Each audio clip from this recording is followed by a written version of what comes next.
Hey guys, what's up? It's Chris.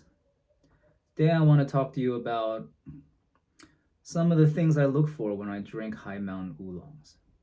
Now, it may sound funny, but I really put flavors and aromas on in the back burner when I'm judging whether or not I want to drink a High Mountain Oolong. What's most important to me is that it has a good mouthfeel, it has a very strong huigan, and it feels good in the body. So before I even consider how the tea tastes, I need those criteria to be met. When I drink the tea, is it going to make my stomach feel upset? Does it make my body feel weird? The tea should make me feel comfortable. It should soothe me. It shouldn't make me jittery. It shouldn't make me feel uncomfortable in any way. After that, what I'm looking for is, does it go smoothly down my throat? A lot of teas, if they're processed bad or they're used not so great material, you'll feel like a lump in your throat. Something will catch. And if it does, then it's not a good tea. The tea should go, the tea should be smooth. There should be no sort of interference as it enters into your body. It should just go smoothly down your throat and make you feel very comfortable and relaxed. The next after that is I'm looking for mouthfeel. Mouthfeel in that when I drink the tea, does the tea feel viscous? Does it feel thick? Does it hit every part of my mouth? And after it's gone, is it still there? I want to drink a tea that after I've drank the tea still lingers in my mouth. I can feel its sweetness. I can feel the aromas and the flavors still mingling in all parts of my mouth. That's very important because a lot of teas these days, it's very easy to make a highly fragrant tea, but it's not easy to make a tea give you good texture, great huigan, and good body feel. So once all those things are met, then I would consider, what does the tea taste like? Now, for me, when I'm drinking High Mountain Oolongs, I want a floral fragrance, and I personally like it when it has fruity aromas to it. Okay, and so what I'm looking for is more of a deeper fermented High Mountain Oolong. Okay, so that the tea isn't too lightly fermented. So when the producer makes a tea, he gets to decide whether or not, not decide, he gets to decide when the fermentation level stops, right? And so now a lot of in these days, a lot of producers will make very lightly fermented or oxidized teas. The reason for this is that that's what the market demands, especially in Taiwan. When people think about High Mountain Oolongs in Taiwan, they think about this very light and highly fragrant tea. And so to get that feel, a lot of the tea makers will keep the oxidation or fermentation on the lighter side. But the problem with that is that when you make a tea like that, a lot of times it can't meet the criteria that I have for mouth feel and body feel, because the oxidation level is too low. You ever drink something a tea that's too green, and it makes your body feel weird because it's not fermented enough. And so what I look for are deeper fermented teas. And now this tea that I'm drinking now is from Jadi-san and from a producer that I found in Lugu. And he takes the fermentation level of his tea a bit longer than what you will normally find. And so what you get is a very, not only highly aromatic tea, but also a very thick, viscous, strong in huigan, and a very good body feeling tea. It feels good in my body because it's not so green. It's been fermented longer. It's been oxidized longer. And so I think that's what we should be looking for.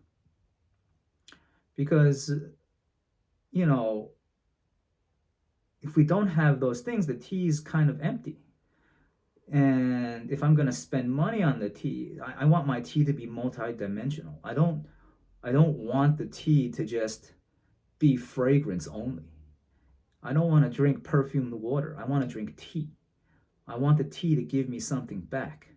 So so when I drink high mountain oolongs, that's what I'm looking for. In fact, any tea, pu'er tea, yancha, dancong, green tea, black tea, any tea should have all those criteria.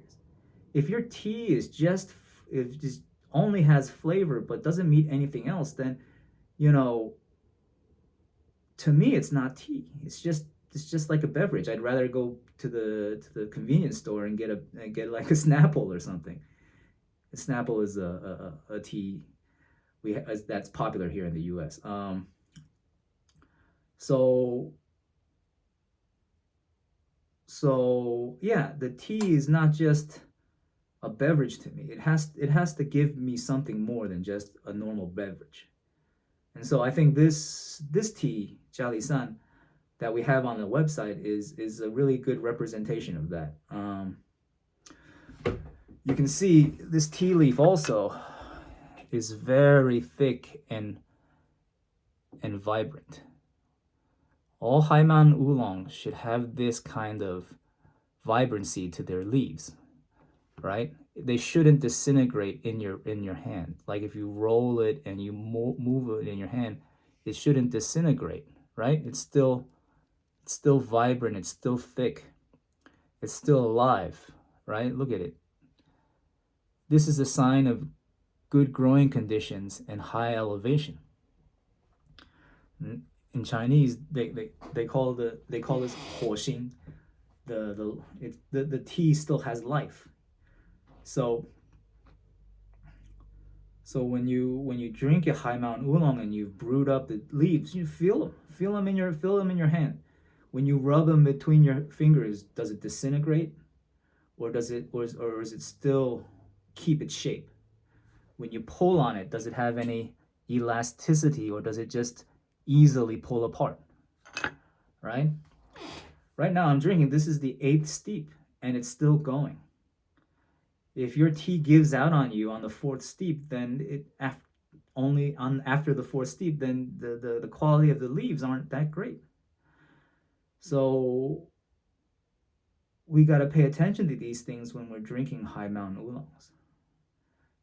And don't be fooled by the idea of elevation either. Elevation plays a part in high mountain oolong, yes, but is it the only determining factor on whether or not a high mountain oolong is good? No. I think more important than elevation is growing environment. If the growing environment is good, it doesn't matter what elevation it's at, the tea itself will be quality. A tea that's grown at 1,300 meters in a pristine environment can be good as any tea that's grown at 2,500 meters. Okay? And to be honest, if people are telling you that they have teas at 2,500 meters at like in a place like Da Yuling, you're probably not drinking Da Yuling tea, because that tea is very rare, because the government has reclaimed most of the land that was up there used for growing tea. And so what happens nowadays is that people will put teas that are not from Da Yuling in Da Yuling labeled bags. Because Da Yuling is a very famous area, and everybody has it in their head that they want to drink teas from that area. But most of the time, you're not drinking that because first, the supply is very small. The price is very high, and it's not very accessible to everybody. And so what happens is you get fooled. So, but because we have this idea that the higher the elevation, the better the tea, people keep buying this sometimes faked tea. So what I'm trying to say is that don't get fooled by elevation. Elevation how elevation plays in High Mountain Oolong is that it determines the overall feel of the tea.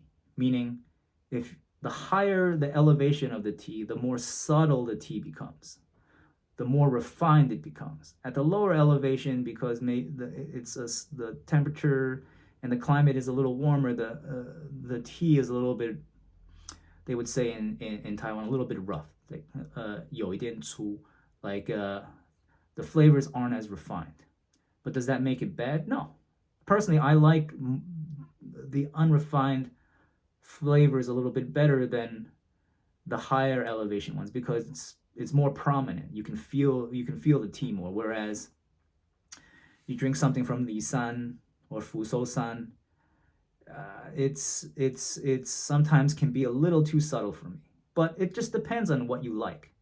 You know, it's not saying that I don't like those teas. It's just like right now I tend to prefer the teas at maybe 1500, 1600, even 1300s. You know, and so 1300 meters. So it all depends on your taste. But the number one criteria we should pay attention to is growing environment. All right, Jiali-san, this tea over here that I'm drinking, is a not so known and not so popular place to grow tea. So what that means is that the growing environment there is mostly untouched by human hands. So the natural environment there is pretty pristine, and you can feel it in a tea.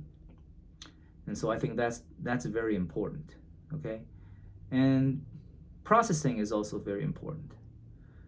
When every time I read somebody comment on some online platform saying that their High Mountain Oolong is too bitter or it was very vegetal tasting, that's just a result of poor processing.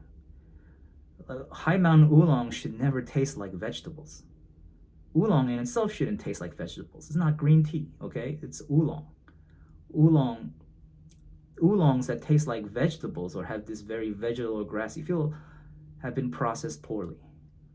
Most likely in the withering process where the water wasn't properly pushed out of the leaves. So anytime you have those kind of problems, it's a problem of processing. So I think if we're going to judge a tea's quality, we got to look at first the environment, and then we got to look at the processing. And for me, I would like a pristine environment more than I would care about elevation. And then I would like a proper processing where the fermentation of the tea is pulled out a little longer. I don't like the lightly fermented teas because, as I said in the beginning of the video, they don't have anything else except for fragrance. And I feel those kind of teas are pretty empty. So that's just a little info on what I look for when I drink these teas, these High Mountain Oolongs. I could probably go on, but I'm going to stop the video here. If you like what you heard or what you listened to, please give this video a like, subscribe, and I'll talk to you next time. Later.